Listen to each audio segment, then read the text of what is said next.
అందరికీ నమస్కారం. Welcome to Nimmana's kitchen. ఈరోజు వీడియో గోంగూర చికెన్. చికెన్ అంటేనే సూపర్ ఉంటుంది కదా! మరి ఆ చికెన్‌ని గోంగూరతో కలిపి వండితే టేస్ట్ అయితే ఇంకా వేరే లెవెల్‌లో ఉంటుంది. పుల్ల పుల్లగా, కారం కారంగా ఒక్కో ముద్ద తింటూ ఉంటే ఇంకా నోటికైతే పండగే పండగ.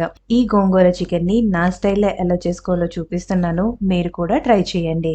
ముందుగా 3 టేబుల్ స్పూన్ల ఆయిల్ వేసి వేడయ్యాక 1 టీ స్పూన్ జీలకర్ర, 1 ఇంచ్ దాల్చిన చెక్క, 1 ఏలకి, 2 లవంగాలు వేసి ఇవి కాస్త వేగనివ్వాలి. తర్వాత 3 ఉల్లిపాయల్ని సన్నగా తరిగి వేసుకొని ఉల్లిపాయల్ని కాస్త వేగనివ్వాలి.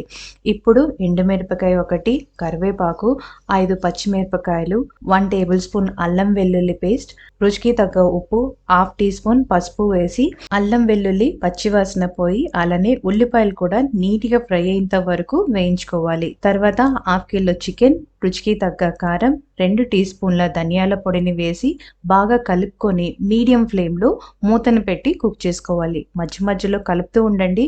చికెన్ ఇలా నీట్‌గా ఉడికిపోవాలి. ముక్కని కట్ చేస్తే ఇలా ఈజీగా కట్ అయిపోవాలి. ఇన్ కేస్ చికెన్ కాస్త గట్టిగా ఉన్నట్టయితే ఇంకాసేపు కుక్ అవ్వనివ్వండి. ఇప్పుడు ఒక పెద్ద గిన్నెడు గోంగూరని నీట్‌గా క్లీన్ చేసి కాడలేవి లేకుండా వేసుకోవాలి.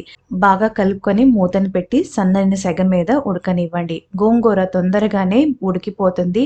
గోంగూర ఇలా నీట్‌గా ఉడికి ఆయిల్ సెపరేట్ అయిన తర్వాత ఇందులో హాఫ్ టీ స్పూన్ గరం మసాలాని వేసి బాగా మిక్స్ చేసుకొని ఇంకొక 2 మినిట్స్ ఉడకనివ్వండి. గరం మసాలా కూడా చికెన్‌కి బాగా పడుతుంది. అంతే, గోంగూర చికెన్ అయితే రెడీ అయిపోయింది. దీన్ని వేడి వేడిగా అన్నంతో సర్వ్ చేసుకోండి. అండ్ ఈ వీడియో మీకు నచ్చినట్టయితే ప్లీజ్ లైక్ చేసి షేర్ చేయండి. అలానే ఛానల్‌ని కూడా సబ్స్క్రైబ్ చేసుకోండి. Thanks for watching.